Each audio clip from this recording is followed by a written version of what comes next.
thank you for stopping to smell the damn roses. Today we have Adine Perry with us. Hello. But what I do is I am a mom. I am a single mom, and I am a mom of a child with special needs. And that, I have two daughters, one who's 11, developing typically, and one who's 12 with Down syndrome. Let's talk about that a little bit more, about you being a single mom and taking care of your daughters.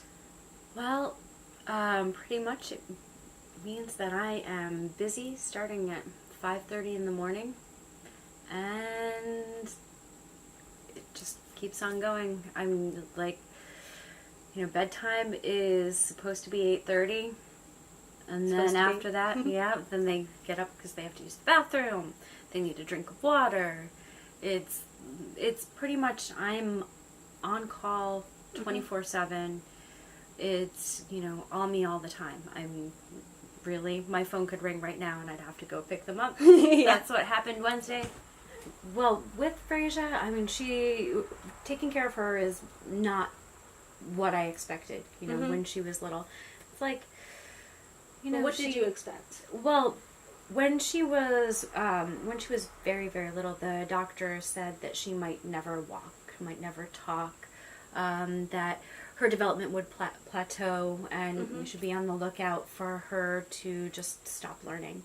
And that is something I wish that no parent would ever be told, because some parents hearing that, they would just, stop trying, hopefully they wouldn't, but luckily, it was said to me, and I wasn't going to stop trying. But, she continues to grow every day. She is a lot more like a typical kid than I expected.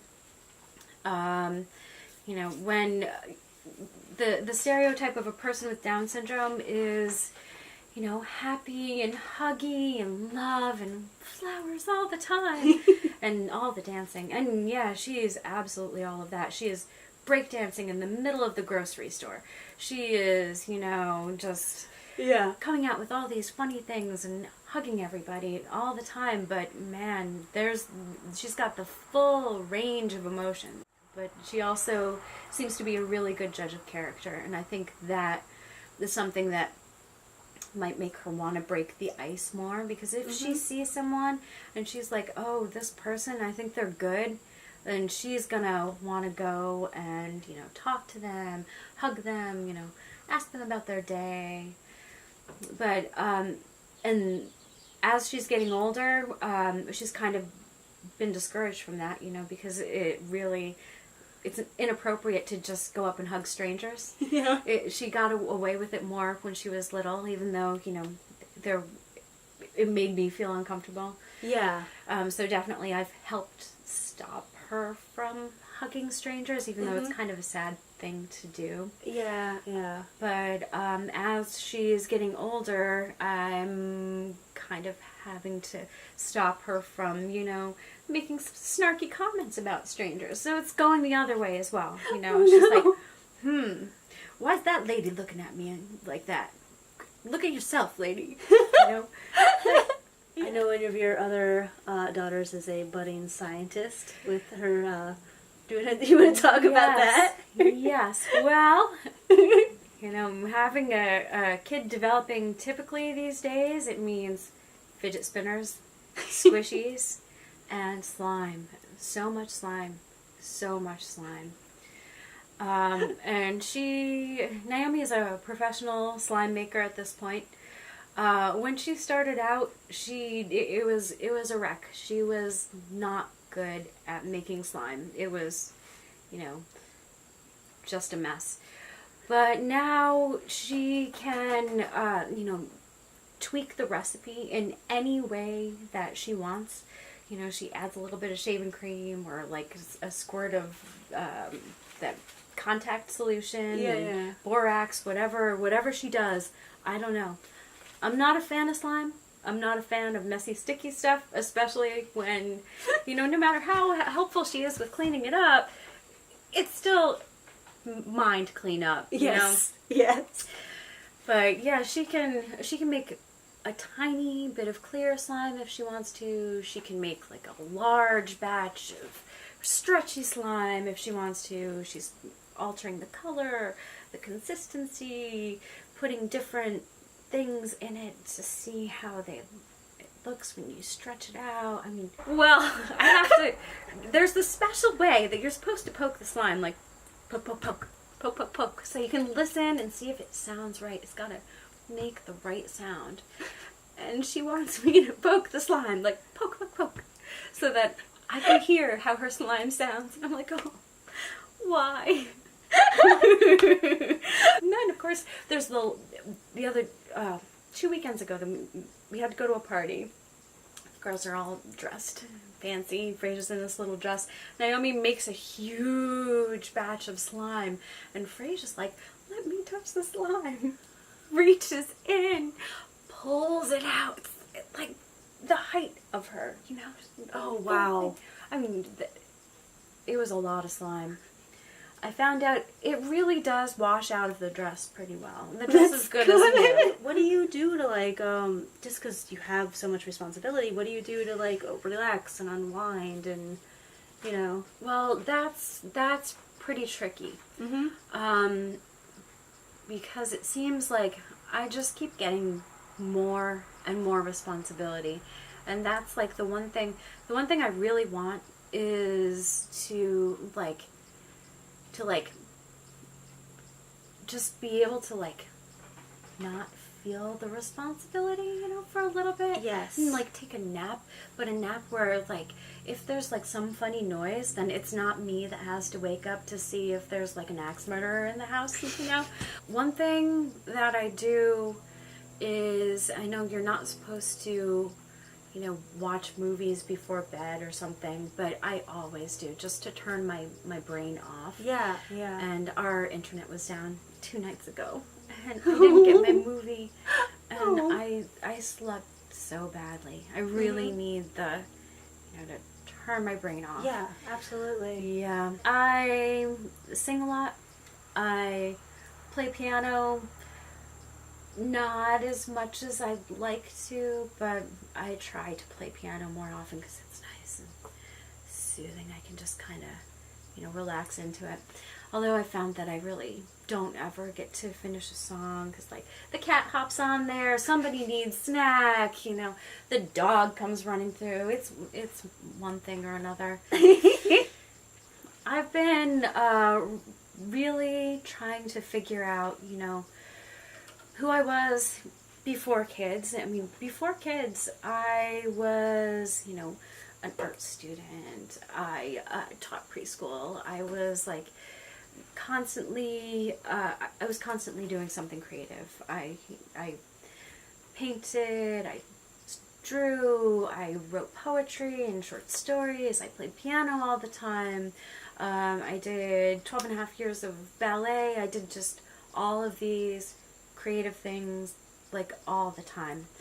And then, you know, being a mom of 2 small kids, and I became a single mom when Frasia was 2 and Naomi was like 6 months-ish. So they were tiny. Neither one of them could walk yet. Yeah. And it was just, and Frasia was having 12 therapy sessions in our house every week.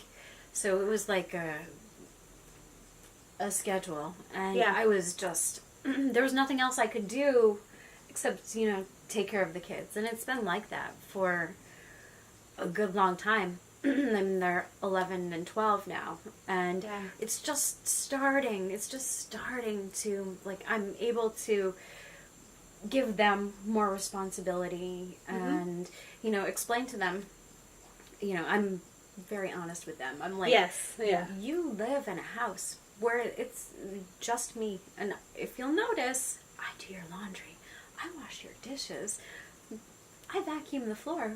Nobody else does any of that stuff for you except for me. And then I'm also the one who has to make all the money.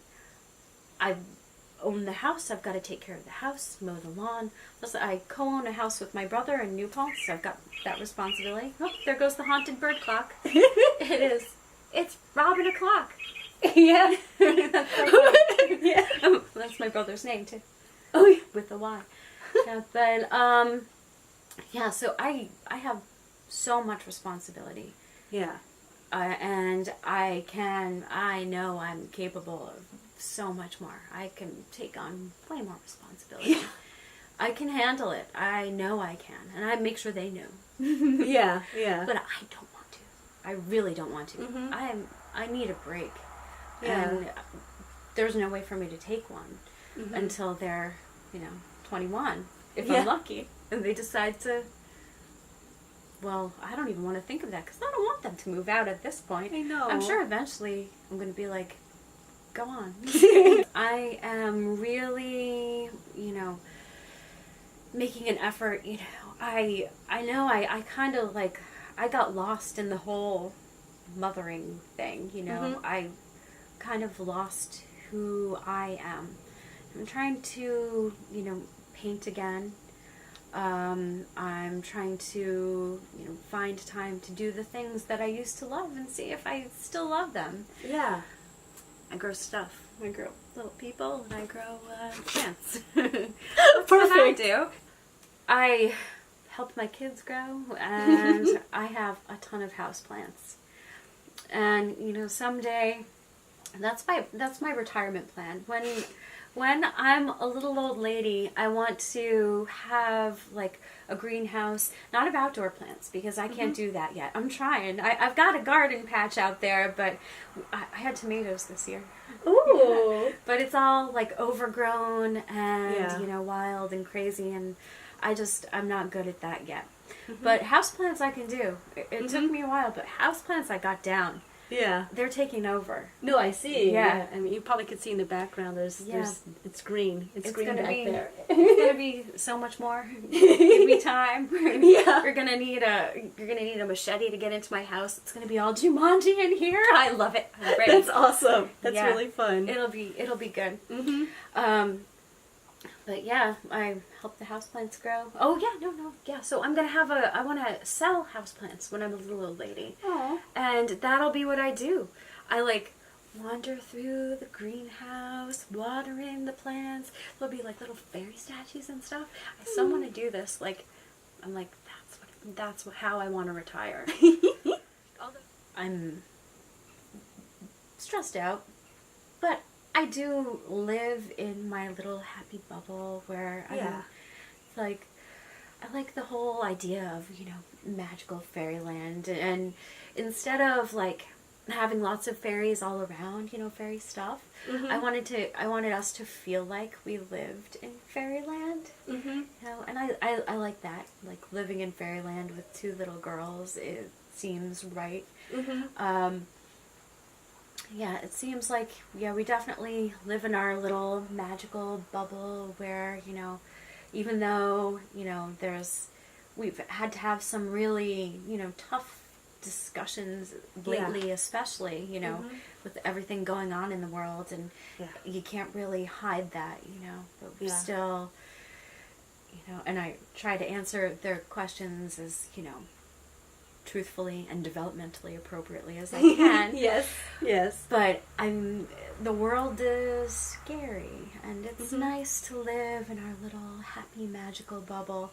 And I think that, even though I've really not been able to, do what I want to do in the past 12 years, it's been about them. They get one childhood. I don't have a redo. Yeah. This is it. I want to do the best that I can. I feel like we're, the richest people on the earth. We have, no problems when we're here because, hey, we've got a giant trampoline in the backyard. Okay. Is there anything else that you want to tell our audience? Well, being a parent is very hard. Being a single parent is very hard. Being a parent of a kid with special needs is very hard. Being a sister of a child with special needs and the daughter of a single parent I think is also really hard. And Naomi is just, I mean, she's just amazing. She, I told her the other day, because she was telling me about how she, because she and Frasier are in the same school, and they see each other at lunch. And she goes over to the table of kids with special needs and says hi to everybody, hugs her sister, hugs her other friend who's at the same table, and just hangs out with them. And I told her straight up, you don't have to do that. It's not your responsibility to, check up on her. I mean, she has Naomi has responsibilities for Frasier when she's at home. She has the responsibility of being pleasant, doing what she can to be a good sister, but, being a friend to her outside of the house. I mean, it happens with siblings all the time. They, you go their separate ways. You don't have to interact. But she chooses not only to interact with her sister, but to interact with all the other kids there too. And I keep telling her, she's setting an example for all the other kids in that cafeteria. Yeah. That's cool. Yeah. They're seeing like, oh, Naomi, this little blue-haired kid, because it's blue at the moment. She is going out there and, showing that kids that have special needs are just like everybody else. Yeah. Honestly, I feel like that's even a good example for adults, Yeah, it is. And I told her that too. I'm like, I bet every grown-up that sees you interacting with kids with special needs likes you right off the bat. And I'm amazed by her too. Absolutely amazed. They're both just amazing kids. And I'm like Frasier, like I said before, they said she might never walk or talk, or she might stop learning. Oh my goodness. Oh, she can talk. Oh, yeah. She can talk. She can talk back. She can sing. Oh, she sings wonderfully. She sings wonderfully. She knows the words to every song, like songs that I haven't even heard of. Unfortunately, our musical taste doesn't line up all the time, but she's going through a Nirvana phase, which I am all for. I am all for the Nirvana phase. I love it. Yeah, it's good. It's good. It's like finally. Well, thank you for being on my Smell the Damn Roses, and we're gonna check back with you in the future. Yeah, I am. See what cool things you're up to. Just starting my, trying to have me time more often now, and not just for myself, to show my kids that it's not them all the time. Yeah, you're gonna smell some damn roses. I'm gonna smell each and every one of those damn roses. They're gonna smell so damn good. And you know what the thing is, though? What? I'm going to be appreciative of each one of those roses. Yes. Because it's like... That's the point. You gotta appreciate those things in front of you, and take the time to appreciate. Even if it's like a moment, just be like, I'm appreciating this time right now, because look at me talking to a grown-up, sitting on the couch. Am I doing those dishes right now? No. Am I doing that laundry right now? No, I am not. I'm sitting on the couch, talking to a grown-up. I'm so glad. Let's put this day on the calendar. It is a holiday now. Awesome. But thank you. Oh, yes, thank you so much. And see you around. Bye. Bye. Oh, that's great. I think they need to see Little Shop of Art, and it's time. They know all the music. It's time. This is big year. A couple bad words, but they know enough. Well, Naomi knows enough not to repeat them. Yeah. Frasier knows to repeat them quietly. She has got a foul mouth on her. And since she has, low muscle tone, she's kind of difficult to understand sometimes. So I had to warn her teachers, if you think she's swearing, She is swearing.